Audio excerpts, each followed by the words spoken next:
Ni, Dha is the dhatu. Pra and Ni are the upasargas, the prefixes. Pra means prakarshena, intensely. Ni means nisheshena. And the Dha dhatu means to place, to keep. The verbal root Dha means to keep. Like I can say, I'm keeping this computer on this table. Dhan over there, if you are little aware of Sanskrit words, the Indian languages, we have this Garbhadhana Samskara. Garbhadhana Adhana means to keep, to place, to store. Adhanam, to make it seated, to settle it down. So many ways to express it. Adhanam. So pranidhanam means to place something.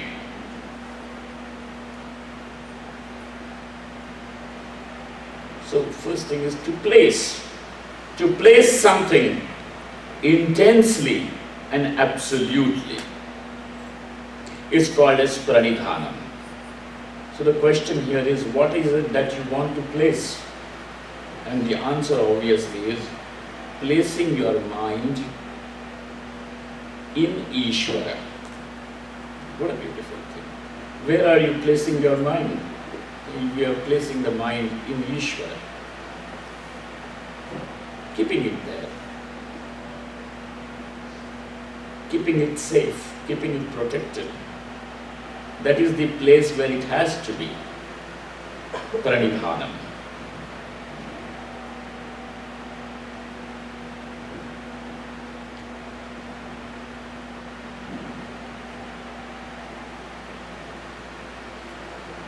Okay?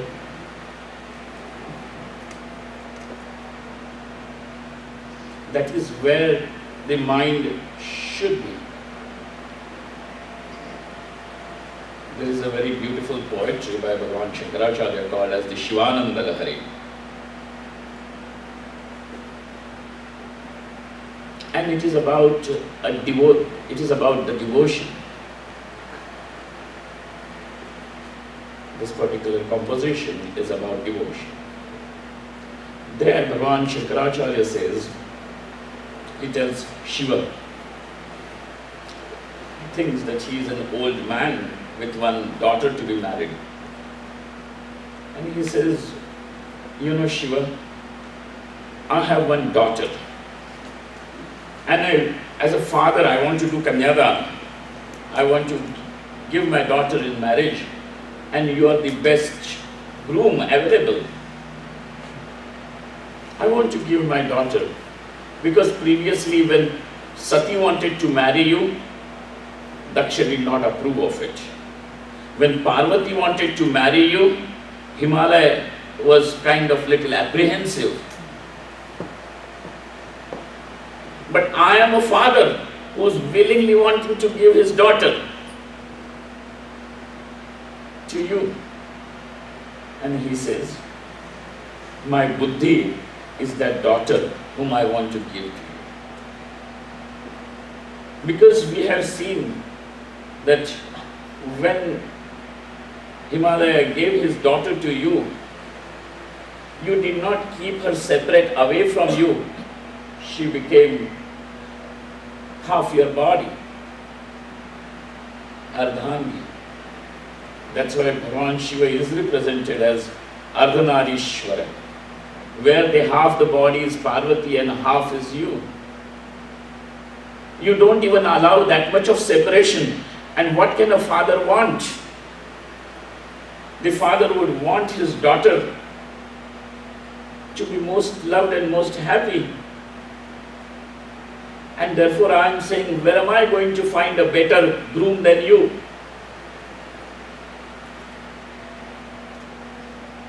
Please accept my proposal. This buddhi I am offering as my daughter to you. And it does happen That is what the whole beauty is. That this buddhi turns Brahmakara in the form of that Parameshwara only. And this is called as the Charama Vritti, the final stage. And then after there is liberation. Because then that Brahmakara Vritti, that Akhandakara Vritti takes place, ignorance is destroyed. So that Vritti, the mind, has to take the form of Brahma. Brahma is Nirguna, Nirakara, but we are saying that the mind has to take that form. And then it is possible. So you lend your own form to Parvati, to this buddhi. Ishvara pranidhana. That pranidhana means adhanam, to keep, to place. The buddhi, to place the mind in Ishvara. That is called as pranidhana. And that is what we have to learn as we are living our life.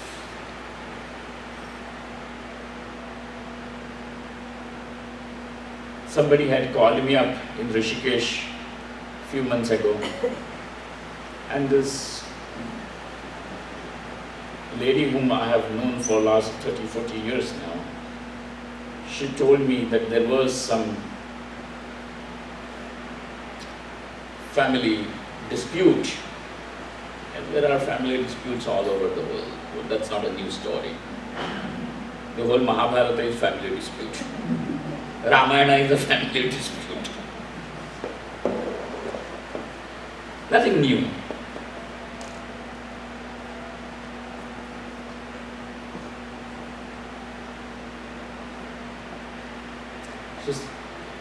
She said that I don't want to fight. Whatever these people are asking of the property, etc., I'm going to sign it off and tell them, go ahead, do whatever you want. She asked me, what do you think about this? I said, I'm very proud of you.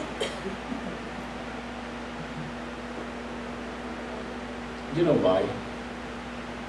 In life, if you have not learned how to love, you don't have to be taught how to fight.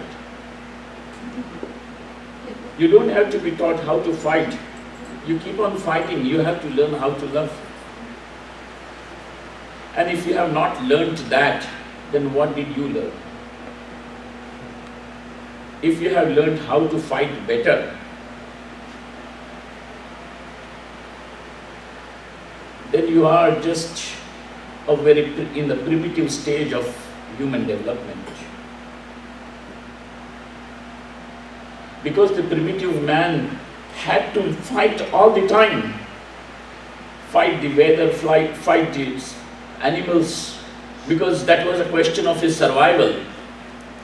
But your survival no longer is dependent on your fighting. Now your survival is more dependent on love, not on fight. Change your definitions of living. Our definitions of living are: sharpen your claws if you want to survive. But don't forget, the other fellow is also sharpening his claws. Not only that you are sharpening, the other fellow is also sharpening his claws. And in this fight, you will also die, he will also die. What mathematics of life are you living? Both of you are in a mode of self-cancellation. Not that way. So over here, learn how this Ishvara Pranidhana, how to place that mind in Ishvara's care. Do you know, as we were coming, he was saying about Venkateshwara, and the name is Govinda. Govinda, Govinda. Yeah.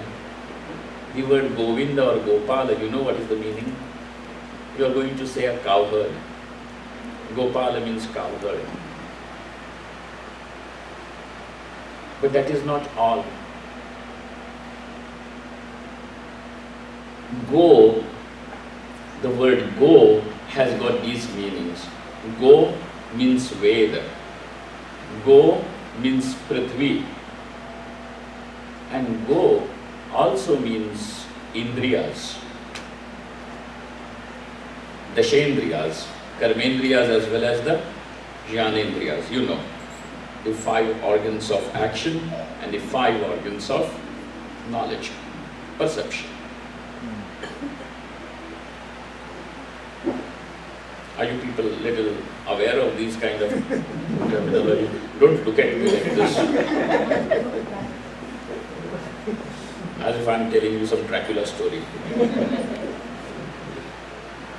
The Shendriya.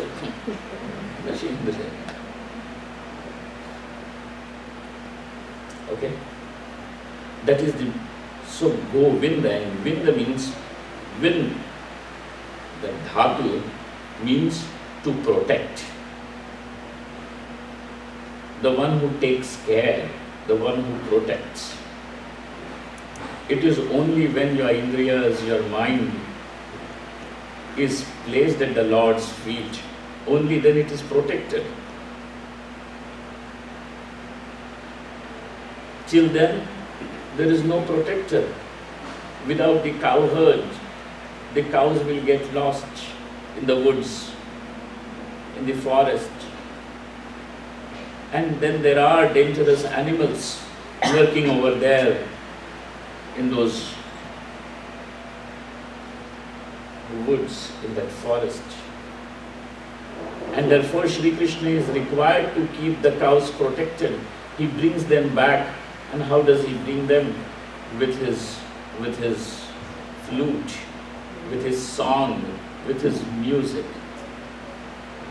That is what the entire literature of Puranas is. That is what Bhagavad Gita is. Gita means the song. Geetam. Geetam. Sangeetam. Geetam.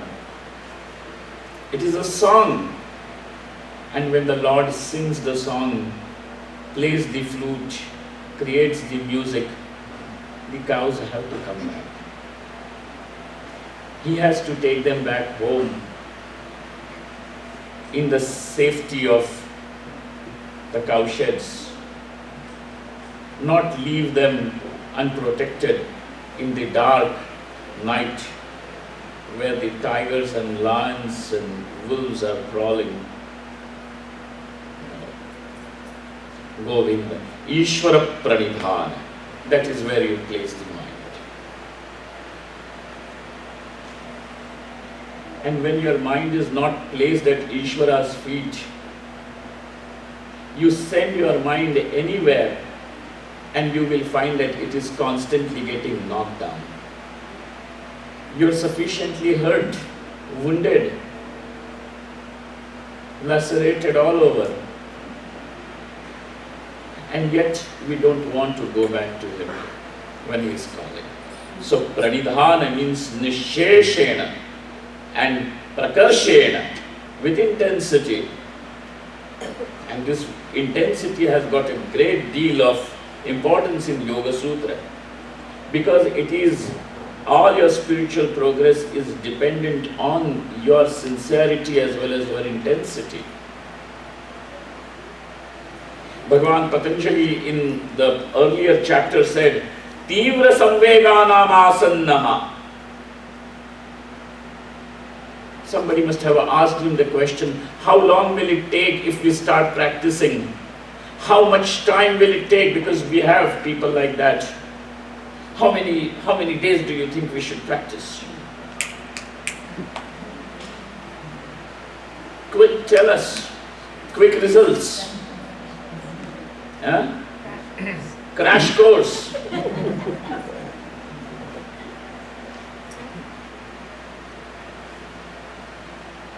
How many days for Samadhi? Quick. We have no time.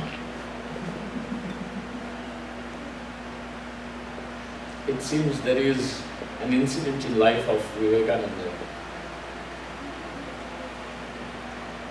Some doctor who had a roaring practice at that time came to see Vivekananda and he said, Swami, I have very less time. My every hour is whatever dollars, what dollars? Big chunk of dollars every hour.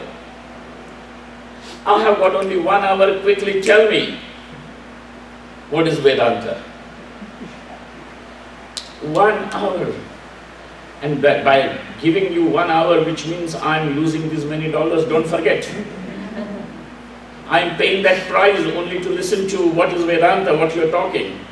Vivekananda told him, I will give you double that money, but you tell me all your medical science.